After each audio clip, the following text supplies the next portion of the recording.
Heya peeps, Emma here. Grounded is an amazing game and recently I started playing it with my partner. Since I love making videos about things that I'm passionate about, here are 100 tips and tricks for the early game in chronological order. Mornings are the best time to find dewdrops on grass leaves. You can sneak up on creatures from behind. This works well on creatures like aphids. To switch between first person and third person, press U. Blocking stops the fighting animation and immediately lets you block. Look down when attacking smaller creatures or you might miss it. Always observe creatures to learn their resistances and weaknesses. You need to peep them and then press E. Analyze everything with an exclamation point. This will unlock new recipes. A lot of useful structures are unlocked by progressing and exploring labs scattered across the yard, like stairs, ceilings, the oven, the cookery, and a device that lets you use the zipline both ways and more. Use N to hot deposit items quickly.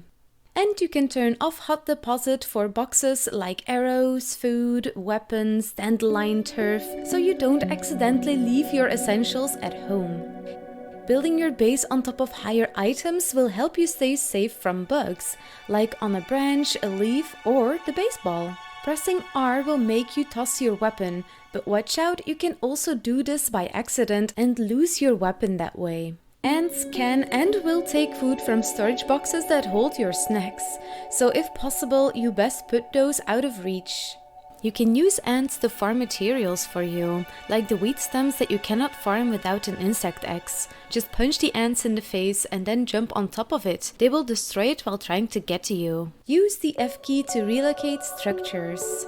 When moving to a new base, fill a box with resources and just press F to relocate the box so you can carry more with you. To quickly drop all the planks you are carrying, press R. You can also do this in the direction of a creature that wants to attack you. This deals damage. Even without cutting down dandelions, you can find pollen underneath flowering dandelions. Dandelions are an early game treasure, giving you wheat stems, a dandelion turf, and pollen depending on the type you cut down, and they can be cut with the stone axe. Make a weevil shield as soon as you can. If you need more weevils to make a weevil shield, search around mushrooms. You can repair the weevil shield without a workbench and with just one piece of weevil meat. The best food in this game are cooked meats, like grub, aphid, weevil, tadpole, gnat and water flea. They do however not give you any bonus effects, but they give you the most food. Algae, food bits and mushrooms all give you the same 7 food. Fresh food bits, jerky and mint give you 20 food, so more than double. And the best foods, the roasted meats, add 50 food and 40 health as well. Juice droplets give you 7 food and 50 water. Soda drops are the worst liquid to drink. They only add 10 water, while the juice and the dewdrop give you 50. Use the granola bar to heal instead of when you need food. It gives you 15 food and 80 health. The wolf spider around the oak tree sleeps during the day, making it safer to get those precious acorns. The spear and the club do more damage when thrown. The best starter armor is the red ant armor. It gives you great protection for the early game, it allows you to access the anthill without getting nipped in the butt, and you will be able to carry more stems and planks. You can never have too much sap. Place a whole bunch of collectors as soon as you can. All big tree branches can be used to place sap collectors on. Always keep dandelion turf on you in case you fall from heights. And when meeting a new creature, focus on the way they attack. Start parrying once you get a hang of the timing of their attacks. Parry as much as you can to reduce being knocked down. Bugs will become much easier to fight once you are able to parry them. Focus on using a shield and a one-handed weapon until you are very comfortable parrying creatures. After you're used to parrying, two-handed weapons can be a good alternative to deal more damage, but you do need a perfect parry, if not, you take more damage. Labs often have a water cooler somewhere that gives you unlimited water. This is a great place to fill up your water jugs. You cannot combine different liquid types like water or juice or soda in one container or jug. Early game, one of the best healing options is made with tiny mushrooms and algae, and it is quite easy to get lots of these. Always have an axe, shovel, hammer, and a spear or a knife with you. Mark all the human food locations that you find. At this stage, you will find hot dogs, apples, and cookies. Always go for science and buy the detection tool when possible. Use the oak tree to gain height and create a zipline highway from here. Ziplines can transport planks and stems, but they only go in a downwards direction, cause gravity. This is a super simple one, always be crafting rope or silk. When in the anthill and you want to get out, just try to always go up and you should find your way out, even in the dark when your torch is depleted. Save as much nectar and honeydew instead of eating it for later when you can cook with them. One of the most useful trinkets in the game is the shiny dandelion turf. It will never break, so you don't need to carry stacks of dandelions on you anymore. Use the sounds in the game to hear creatures like spiders, grubs, stink bugs, and mites. Don't make berry leather yourself, use the drying rack, the ratio is so much better.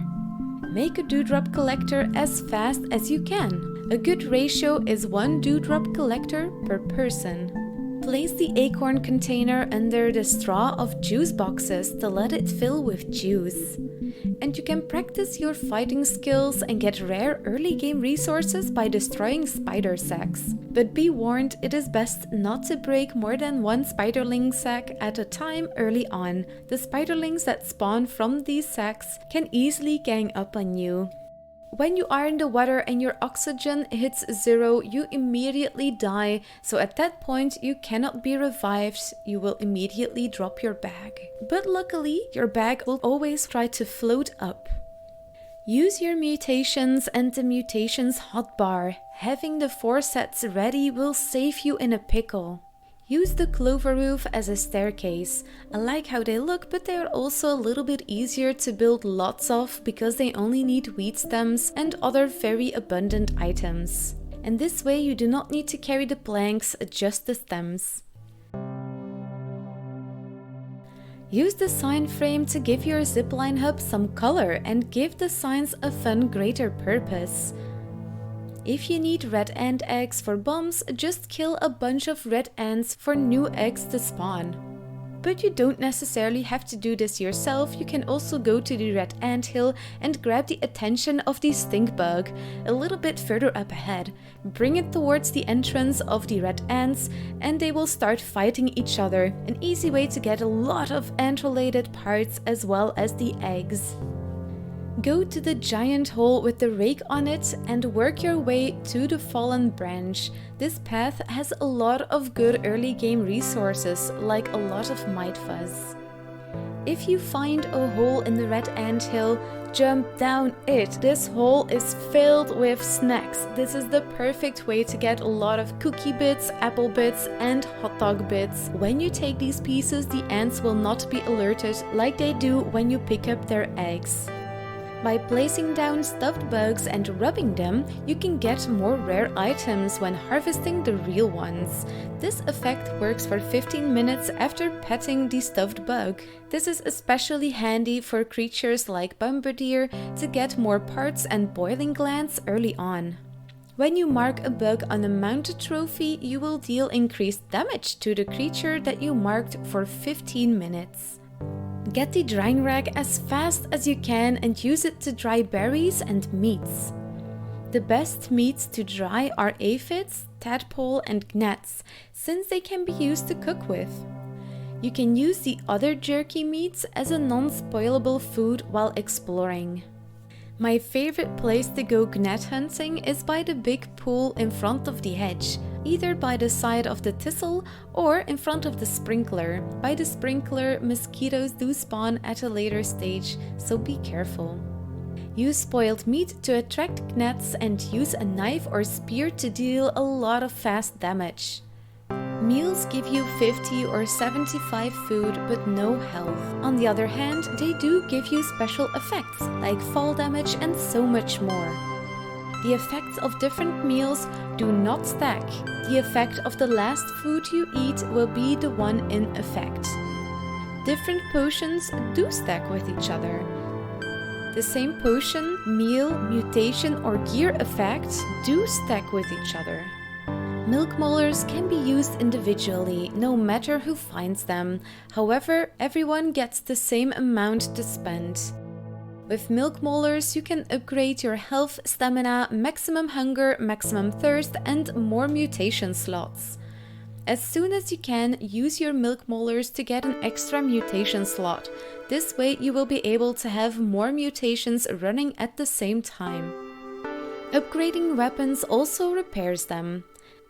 And all quartzite and whetstone stones do not respawn, so upgrade your armor and weapons wisely. Only towards the very end of the game you get a chance to unlock the recipes to make these quartzite and whetstones yourself. And when you upgrade your weapons, you need to place them back into your hotbar again. Do this right after upgrading, or you might forget and realize it while you actually need to fight. And did you know that raw water flea meat is the only meat that you can eat raw without getting sick? It gives you 10 water and 7 food. Did this tip surprise you, or did any of the others in this video? Let me know your thoughts in the comments.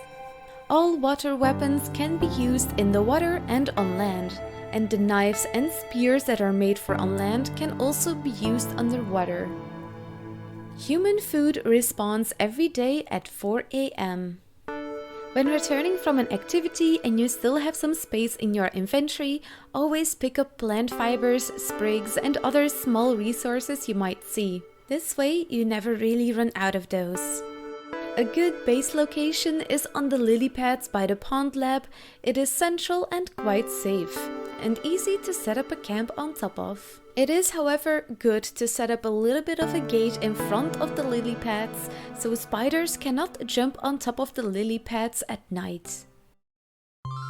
After finishing the pond lab, regularly visit it again to get more sprouts until you have mastered farming yourself.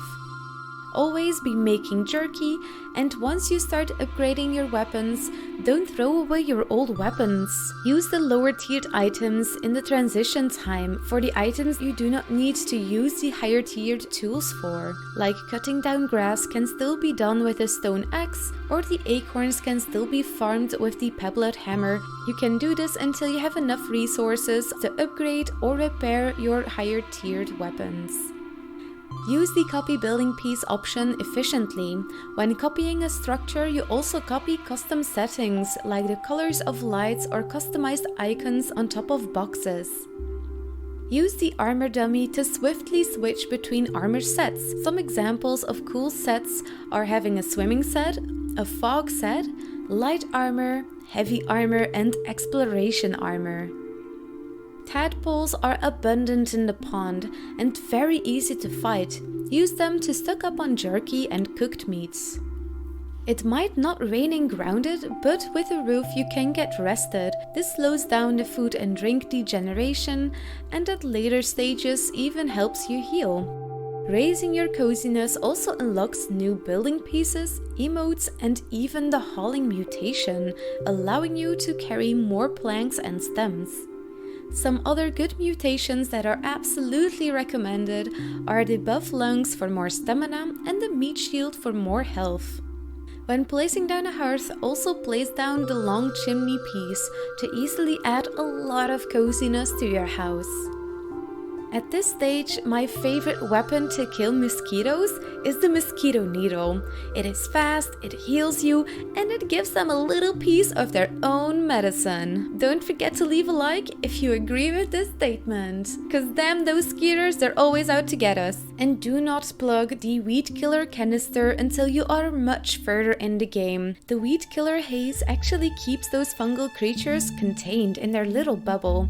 So if you plug it, those creatures will will start roaming outside more and spawn more dangerous creatures outside of that area. In the game modifiers, you can also turn on the option to make pets invincible. This option is automatically turned on if you play on easy, but I don't necessarily want that. I suggest turning this on even if you play in normal mode, since otherwise you will just be collecting gravestones left and right. You can turn on the menus pause the game option to stop dying of hunger and thirst when you are away from keyboard to grab or make a snack.